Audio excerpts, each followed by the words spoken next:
हर घर की कहानियाँ टीवी। सुमन और निधि दोनों सास बहू एक जैसे ही थी। दोनों में से कोई भी किसी से कम नहीं था। छोटी छोटी बातों के लिए दोनों में बहस हो जाती है। ऐसे ही एक दिन सुमन अपनी बहू से कहती है, बहू जरा मेरे लिए चाय तो बना दे, आज मौसम भी अच्छा हो रहा है, चाय पीने का बड़ा मन है। माँ जी, आज दिन में भी आपने चाय बनवाई थी और वो भी तब जब मुझे कॉफी पीने का मन था, इसीलिए इस समय कॉफी ही बनेगी, वरना कुछ नहीं बनेगा। बहू, मैं तेरी सास हूँ, कोई सहेली या बहन नहीं जो तू अपनी मर्जी चला रही है। अरे कॉफी में बस दूध और कॉफी ही डलता है और दूध कितना महंगा आता है, कुछ पता भी है तुझे? माँ जी, कॉफी में अगर बस दूध डलता है तो चाय में चीनी, चाय पत्ती, अदरक, काली मिर्च, दूध ये सब डलता है और महंगाई कितनी बढ़ गई है ये तो मुझे बताने की जरूरत नहीं है ना, क्योंकि आपको तो सब पता ही होगा। बहू, जब से तेरी शादी हुई है तब से लेकर अब तक तूने मेरे बेटे को मुझसे दूर कर दिया है। अब क्या चाहती है कि मैं अपने खाने पीने पर भी रोक लगा दूं? चाहती तो ऐसा कुछ आप हो माँ जी कि मैं आपके इशारों पर नाचूं। आप जो कहो मैं बस वही करूं, है ना माँ जी? आप ऐसे ही कुछ चाहती हो ना? बहू, चुपचाप से चाय बना दे, वरना रात में जो मैं आज बाहर से खाना मंगवाने वाली थी ना, वो नहीं मंगवाऊंगी और तुझे खुद ही खाना बनाना पड़ेगा। आप बाहर से खाना मंगवाने वाली हो माँ जी? ठीक है माँ जी, आपको चाय पीनी है ना, मैं अभी बना कर लाती हूँ, वो भी जैसी आपको अच्छी लगती है वैसी, मस्त गर्मा गर्म एकदम कड़क। सास बहू की लड़ाई को देखकर बस यही अंदाजा लगाया जा सकता है कि वो सास बहुएं नहीं बल्कि पिछले जन्म की सौतने या फिर पक्की सहेलियां होंगी। ऐसे ही यहाँ भी था। धीरे धीरे करके कई दिन निकल जाते हैं। कुछ दिनों बाद सुमन और निधि दोनों ही मयंक के साथ शादी में जाने वाले थे। सुमन अपने कमरे से तैयार होकर निकलती है और अपने बेटे से कहती है, मयंक, कैसी लग रही हूँ मैं? अब ये मत बोलना कि दुनिया में सबसे ज्यादा खूबसूरत तो मेरी पत्नी ही है। अरे कभी माँ की भी ऐसी तारीफ कर दिया कर। माँ, आप बहुत प्यारी लग रही हो और आप पर ये रंग काफी ज्यादा जच भी रहा है। लेकिन ये निधि कहाँ रह गई? निधि को तो पता था कि हमें समय से निकलना है यहाँ से, फिर भी वो इतना लेट कैसे हो रही है? निधि, कहाँ हो तुम?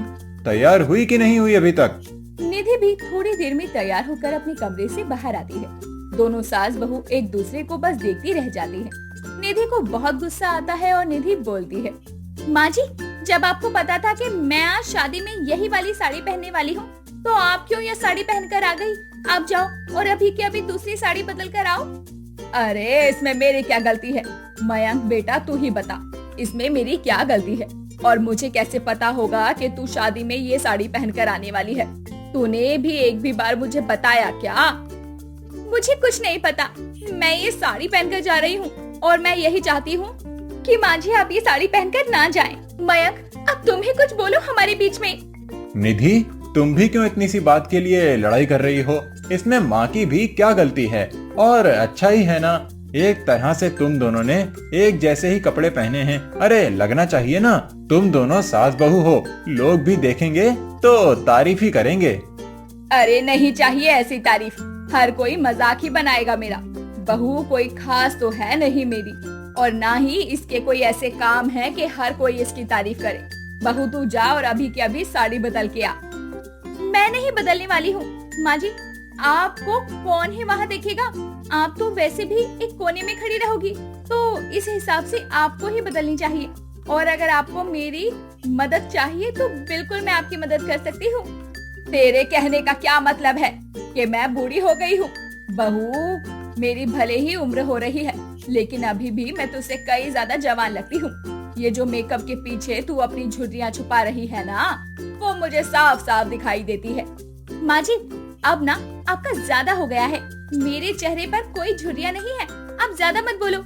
आप दोनों भी बस करो, हम नहीं जा रहे हैं शादी में। एक शादी में जाने के लिए इतना तमाशा, इससे अच्छा तो हम शादी में ही ना जाएं। कम से कम तमाशा तो नहीं होगा। मयंक शादी में जाने के लिए मना ही कर देता है, जिसके बाद दोनों सास बहू कुछ नहीं कहते और चुपचाप अपने कमरे में चले जाते हैं। लेकिन इन सब से उनकी लड़ाई थोड़ी रुकने वाली थी। ऐसे ही एक दिन निधि अपनी सास को बिना बताए मूवी देखने चली जाती है।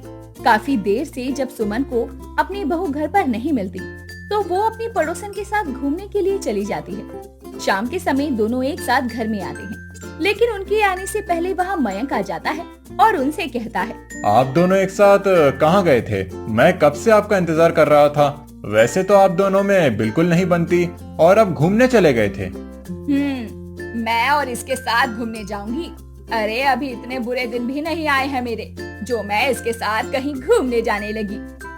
मेरे भी अच्छे दिन ही चल रहे हैं, तभी तो मैं अपने दोस्तों के साथ आज मूवी के लिए गई थी। मजा आ गया। मैं कब से आपका इंतजार कर रहा था। मुझे बहुत भूख लगी है, खाना बना दो।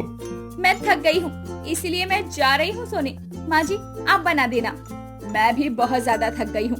खाना बहू तू ही बना दे, मेरे लिए भी कुछ बना दियो। माँ जी खाना आपको बनाना चाहिए था, क्योंकि घर पर मुझे ना पाकर आप जानबूझकर बाहर गई थी ना, इसीलिए खाना आप ही बनाओ। और हाँ, मेरे लिए भी एक मैगी बना देना। थक गई हूँ, लेकिन मैगी तो मैं खा ही लूंगी। मैगी नहीं, बल्कि तुझे तो थप्पड़ खाने चाहिए। बहू के होते हुए भी अब सास को काम करना पड़ेगा ना।